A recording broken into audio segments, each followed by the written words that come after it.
Hello, and welcome to Connecticut Votes for Animals, educational videos for animal advocates, a series that CVA is doing on topics that are likely to come up in the state legislature, and also on some tips to help people get the inside track on the legislative process. I'm Joanne Basile, Connecticut Votes for Animals Executive Director, and I'll be your host for these videos. Today's topic is Don't Feed the Bears, or How to Coexist with Wildlife. As you've undoubtedly noticed, there's been a lot of press recently of bears in the community, and sightings around the state, particularly in the northwest corner. And there have been several reports of bears entering homes or interacting with their pets. And as these reports get circulated on social media and also in the press, they become a prime motivator for those who are interested in having a bear hunt in the state. Something CVA and other animal advocates have been strongly opposed to and have been fighting against in the last multiple years. So to help us get smart on bears and untangle this mess, I've invited Annie Hornish, who is the Connecticut State Director of the Humane Society of the United States. Many of you know Annie already. She has been, she's around the state a lot and up at the state capitol, and she's been advocating for animals for more than a decade. So welcome, Annie. Thank you for having me, Joanne. Annie, would you help to set the stage for everyone and give us a short background on bears and bear behavior? I think you've got some interesting slides to share with us. Sure. So first, let's take a look at a year in the life of a bear. Birth occurs in mid to late winter, and in the spring, cubs and their mothers emerge from their dens. Breeding occurs in the late spring, early summer, and females do not mate every year. That's one of several reasons why bear populations are slow to grow. Females don't mate until they are about 5 years old, and they have 2 to 4 cubs every 2 to 3 years, and not all cubs survive. Cubs stay with their mothers for 1 to 2 years, but what's interesting here is, if you'll notice on the timeline, when they mate, it occurs in early summer. And there is this amazing phenomenon called delayed implantation, whereby after mating, the embryo will not implant unless the mother gets adequate nutrition over the summer and fall months. This is an example of how food availability regulates bear populations. So if we see late season frosts or droughts, we can expect a lower population growth the following year. It's a form of natural population regulation. So here's a photo of bears denning, and you can see it's a small space. They can be found in tree trunks or in brush, and sometimes in rocky formations as well. Now, bears go into, it's not really hibernation, it's called torpor, but it looks a lot like hibernation. And in the late spring and early winter, they emerge from their dens. And summer is the time when mating may occur. And now, which is fall is when they eat. And what they're busy doing, they eat more, I should say, they always eat, but they're fattening up for winter. And they eat a wide variety of foods, and they must eat a lot to ensure that they survive the winter. They can, during this time period of year, fall and early winter, they can gain 20 to 40 pounds per week. And this is called hyperphagia. And because they're seeking out so much food, now is the time of year, fall and early winter, when we're more apt to see human bear conflicts relative to spring and summer. So now especially is the time of year we need to be especially bear aware and work to prevent human bear conflicts. Now, hunting isn't going to reduce human bear conflicts. The science shows that, but the problem is that the slow reproduction rate makes Connecticut's small bear population vulnerable to overhunting. Now, there's several other population mortality factors shown here, like poaching, deadly strife between members. Adult male bears often kill smaller bears, and vehicle collisions. And if a mother dies when the cub is too young and has not yet learned survival skills, those cubs will likely die.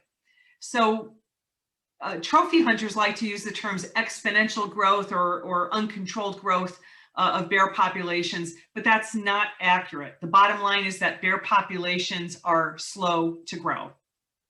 So there has been some confusing reports about the numbers of bears in the states. So can you help us understand, are we seeing more bears in the past few years, or what is the deal with the numbers? Yep. Good question. The last meaningful studies were done by the University of Connecticut in 2015 and 2016.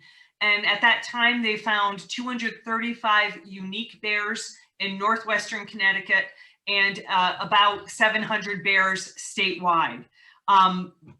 But that was before there were 2 years, recent years, that had high number of bears being killed and hit and killed by vehicles.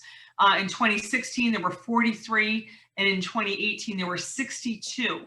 And these are DEEP's numbers. So car hits alone would have offset any population gains for bears that year, which are, as we've said, a slow to grow population.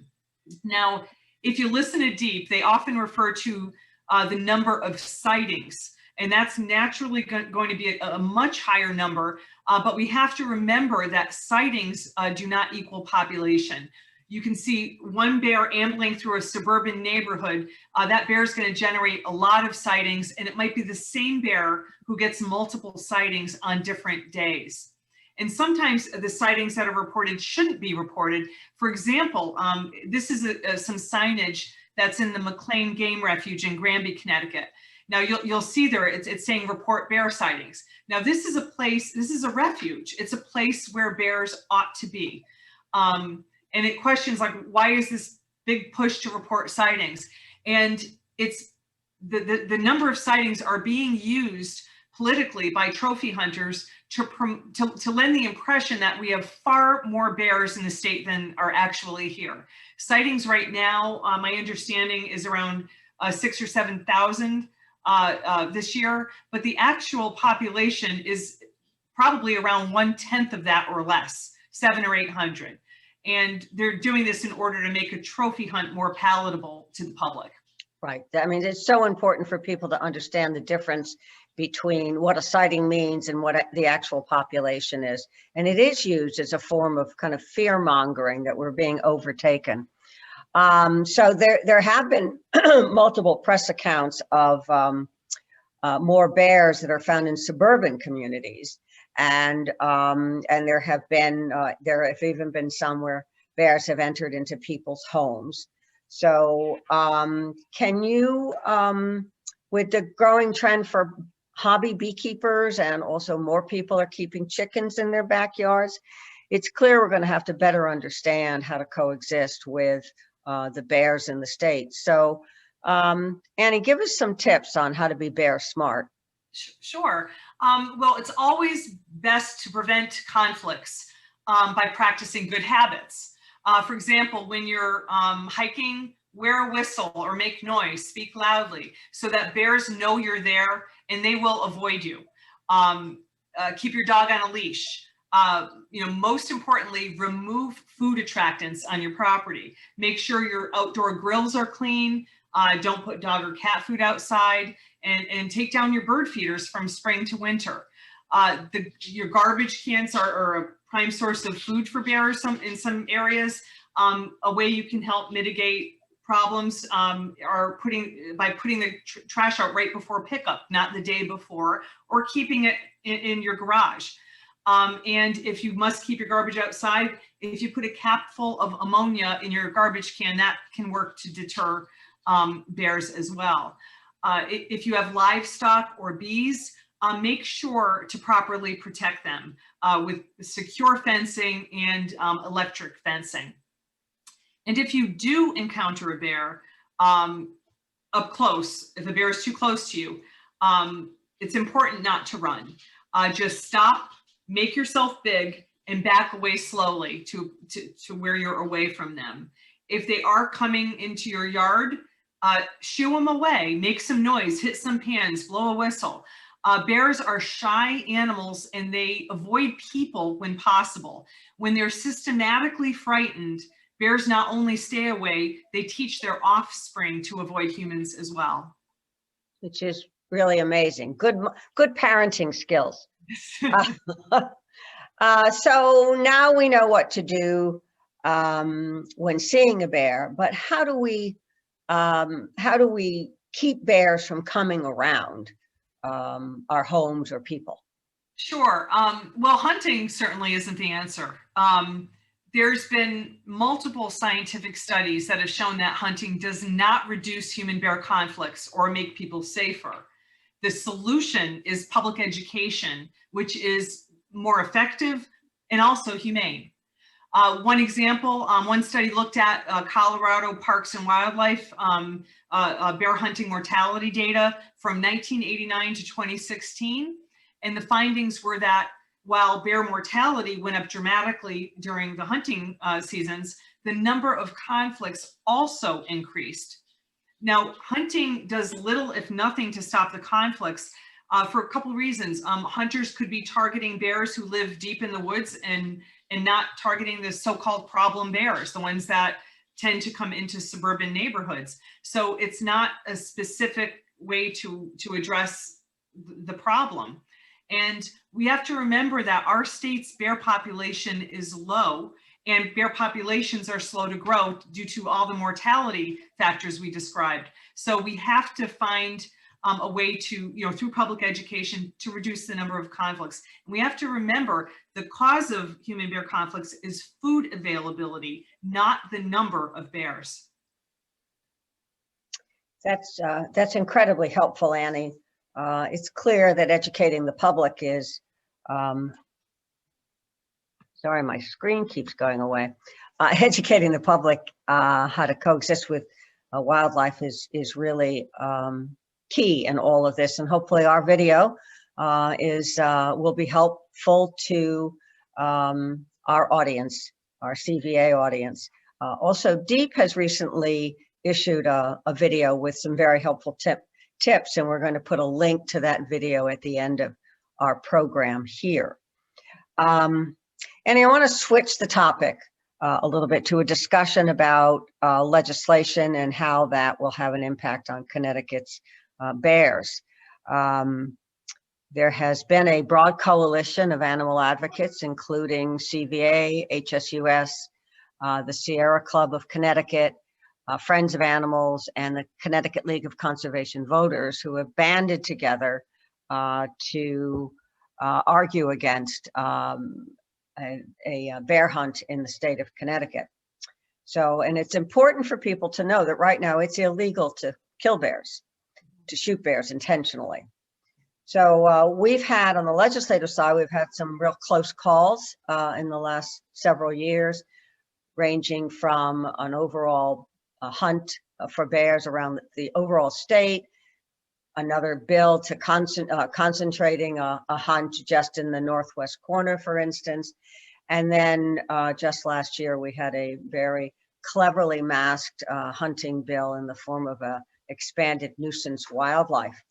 So let's briefly talk about the arguments to counter those efforts. So Annie, can you tell me about whether hunting actually deters bears from coming? Yeah, it does not. And I'll tell you what does work. What works to keep bears from coming around people is community-based public education that includes two things. Promotion of conflict prevention strategies, which we've already discussed, and the promotion of the understanding and appreciation of bears, in contrast to fear-mongering. We need to educate people on how black bears are critical parts of our ecosystem. For example, bears disperse seeds, even more seeds than birds. They break logs while grubbing, which helps the decomposition process and facilitates the return of nutrients to the soil.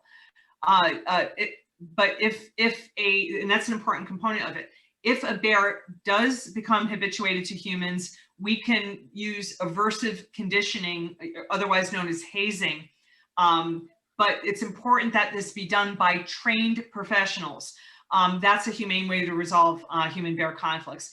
Examples there include rubber bullets or shooting bean bags. Some communities have used Karelian bear dogs or other hazing techniques. But it's really important to train local law enforcement because they're the first responders.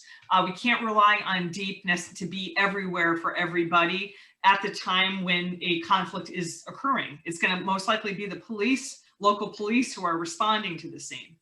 So that part is important in training those police officers so they can respond properly, and animal control officers.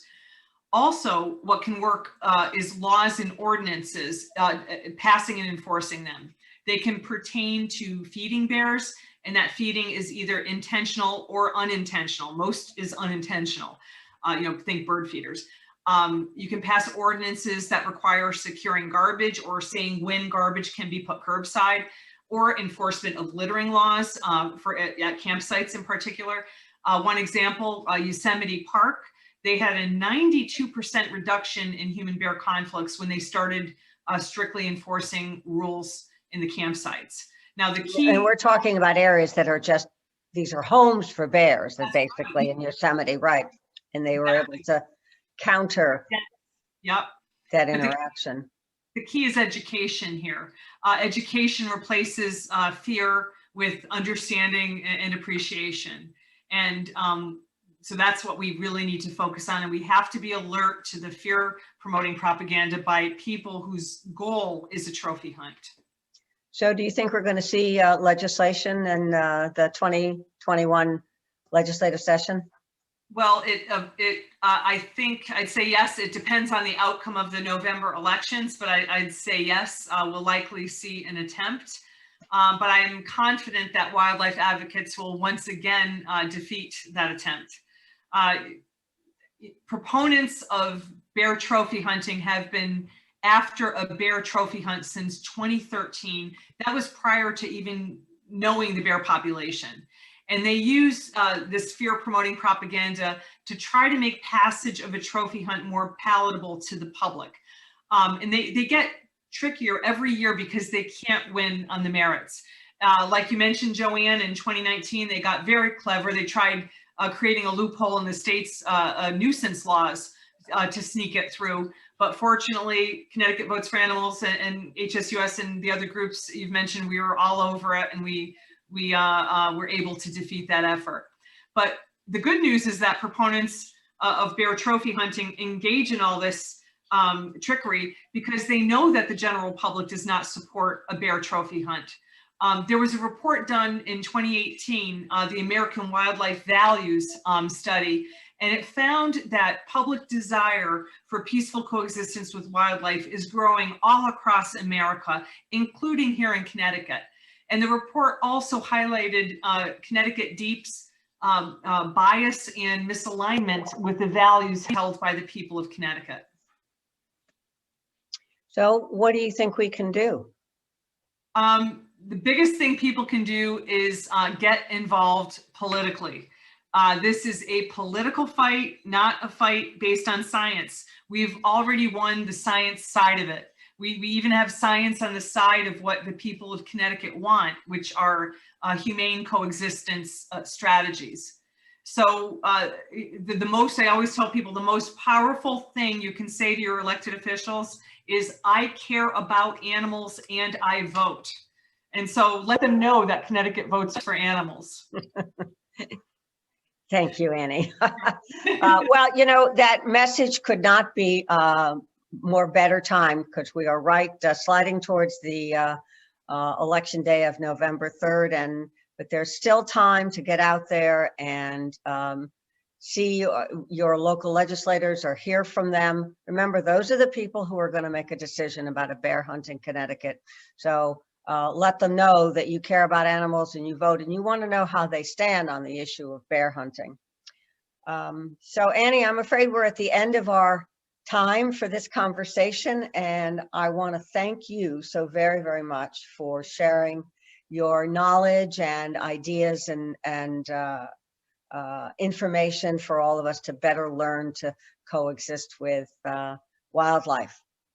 And thank you to everyone who's watching CVA's first educational video for animal advocates.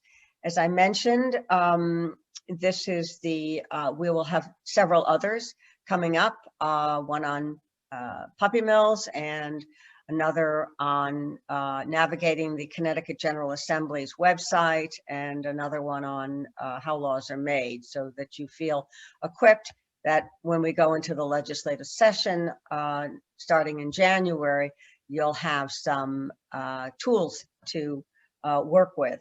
And I want to remind people that, first of all, this video is going to be available on CVA's website, and also to remind people to make sure if you're not already a member of CVA, to please go to our website and join. That website address is www.ctvotesforanimals.org/join, and that way you'll be sure to get our special alerts that happen during the legislative year and throughout the calendar year as well, and so you can keep up with information about what's going on in the state of Connecticut with animals.